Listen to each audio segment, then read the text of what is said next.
Siap. Berarti ini ekspresi bunjin ya, dengan apa? Pilihan model bunjin. Ini dia punya gerak irama garis batang yang kuat, punya ekspresi alur atau flow yang lumayan kuat. Ini membentuk sebuah calon konsep, yaitu menjadi calon konsep ekspresi dengan model bunjin. Nah, hanya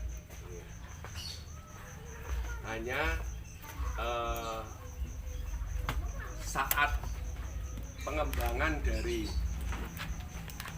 bahan ke potensi bahan yang dia punya, ini yang perlu kita pertanyakan. Nah, kalau dia itu bunjin, pohon bunjin itu ditandai dengan gerak irama garis batang ekspresi yang sangat kuat dan ditegaskan oleh sebuah mahkota kan. Nah, cuman kita juga perlu ingat bahwa kita dalam pemaksimalan bahan tentu hal yang perlu kita pertimbangkan adalah realita alam. Ya. Nah, sekarang kalau kita bicara realita alam, pohon bunjin tentu realita alamnya pohon bunjin itu mewakili sebuah model atau sebuah gaya pohon yang realita alamnya tumbuh di media yang tandus, gersang, kemudian terdera oleh keganasan alam. Nah, dengan asumsi seperti itu atau dengan faktor seperti itu, tentu kita akan memaksimalkan percabangan dan perantingannya itu maksimal atau cukup simpel-simpel saja. Nah, cukup simpel-simpel saja. Okay? Jadi tidak semua titik tumbuh digunakan, ya. Tidak semua titik tumbuh digunakan. Nah, masih saja dipaksa pohon ini segitiga atau natural, walaupun potensinya ekspresi, ya, dipaksa menjadi pohon natural. Itu pertama. Kedua, walaupun ini kecil-kecilan, katakanlah hanya sekedar edukasi, tapi bagaimanapun ini adalah kontes, ya, bagaimanapun ini adalah ajang penjenengan menampilkan pohon penjenengan ke hadapan teman-teman, ke hadapan siapapun yang melihatnya. Oke. Apalagi di sini ada juri yang penjenengan aturi untuk mengapresiasi pohon-pohon ini. Tentu bagaimana caranya pohon penjenengan ini tampil semaksimal mungkin waktu diapresiasi itu jurinya bisa melihat pohon ini indah. Nah, jadi bagaimanapun jika penjenengan ikut sebuah kontes, entah itu besar entah itu kecil, yang di situ nantinya ada apresiator, tentu jenengan akan menampilkan pohon ini seindah mungkin, sehingga apresiator akan tertarik kepada pohon penjenengan dan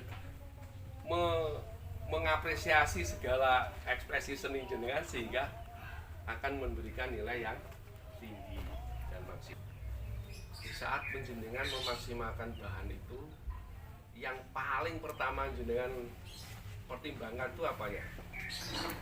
Pertama kali, di saat penjenengan mau membuat bonsai dengan sebuah bahan, itu yang pertama kali harus penjenengan lihat adalah potensi bahannya. Nah, potensi ini itu tadi seperti yang bisa jenengan sebut tadi, ada gerak dasar, ada akar, kemudian ada gerak irama garis batang, ada titik tumbuh yang tersedia apa tidak. Nah, kayak begitu. Nah, jadi hal-hal yang seperti ini perlu penjenengan pahami. Nah, terus untuk pohon ini kakak buat jenengan. Tadi depannya sini gitu.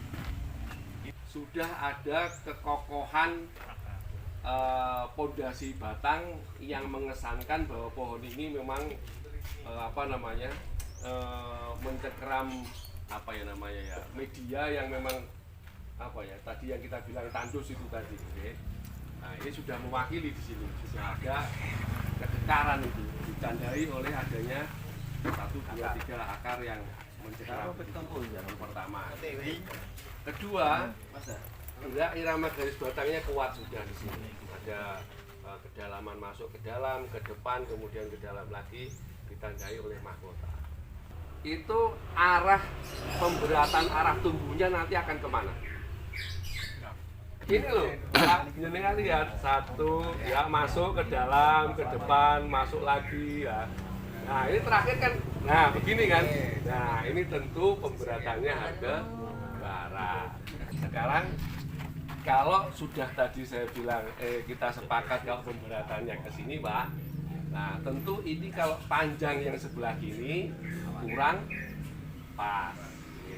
Jadi sekali lagi dalam kita memaksimalkan pohon, dalam hal ini kita berseni bonsai, tidak ada kata salah ya Pak ya. Nggak salah, jadi hanya kurang tepat. Nggak ada salah, nggak ada benar. Nah ini kurang tepat karena tadi sudah sepakat pemberatannya ke barat, tetapi yang lebih panjang ke timur ya. Hal-hal apa yang perlu dipertimbangkan saat penjenengan mengikuti event seperti itu. Jadi persiapan tentunya yang perlu penjenengan pertimbangkan terhadap pohonnya masing-masing. Nah berkaitan dengan apa yang ada di depan kita ini, ada hal-hal yang bisa saya sampaikan sehingga nanti ke depannya persiapannya bisa lebih baik. Yang pertama, yang sangat mendasar Bapak-bapak, yaitu penjenengan masih belum memahami potensi bahannya masing-masing. Ya, itu yang paling utama. Jadi seperti di awal prolog tadi, waktu kita memaksimalkan bahan tadi, yang paling utama dari saat kita membuat pohon bonsai itu adalah memahami bahan-bahan yang kita punya di rumah masing-masing yang akan kita buat menjadi bonsai. Pemahaman ini penting karena nantinya di saat penjenengan paham tentang potensi bahan, tentu nantinya konsepnya juga akan tepat. Ya, potensi bahan ini bisa dalam arti tadi seperti yang kita bahas, bisa gerak irama garis batang, kemudian kaki, kemudian titik tumbuh, kemudian komposisi dan sebagainya. Nah ini mau dibawa kemana pohon ini? Dan tadi juga sedikit sudah saya singgung waktu kita memaksimalkan bahan tadi itu bahwa selisih sedikit saja kita meletakkan bahan yang kita punya, artinya sudah berbeda. Oke, betul. Pohon yang tadi itu kita selisih sedikit begini saja, bila irama garis batangnya lebih kelihatan. Ya. Sedikit kita geser ke kanan saja, ya kan, itu liutannya lebih kelihatan jelas. Nah, hal-hal yang seperti ini harus penjenengan tanamkan pada diri penjenengan masing-masing.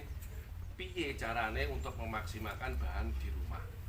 Dan saya yakin dan penjenengan juga tidak perlu berkecil hati bahwa semua bahan itu pasti bisa dimaksimalkan, pasti punya kemaksimalannya. Hanya korelasinya dengan waktu. Utamakan, pahami betul bahan yang jenengan punya, baru letakkan sesuai dengan posisi terbaiknya, ya. Jadi penjenengan dalam hal ini jangan memaksa kreatif ekspresi seni penjenengan kepada pohon. Ekspresi jenengan itu nanti setelah pohon ini sudah penjenengan letakkan konsepnya. Ya, setelah penjenengan pahami potensinya, diletakkan sesuai dengan konsepnya. Nah, konsep ini juga banyak hal yang dipertimbangkan dari mulai titik tumbuh, butuh tersedia apa tidak, kemudian gerak irama garis batangnya kuat apa tidak. Kalau banyak batang tentu komposisinya juga kita pertimbangkan dan seterusnya. Nah baru kita letakkan. Nah setelah kita letakkan baru kita kembangkan. Nah di saat kita kembangkan inilah ekspresi seni penjenengan monggo. Dalam seni itu tidak ada pembatasan, tidak ada keribetan, tidak ada apa-apa.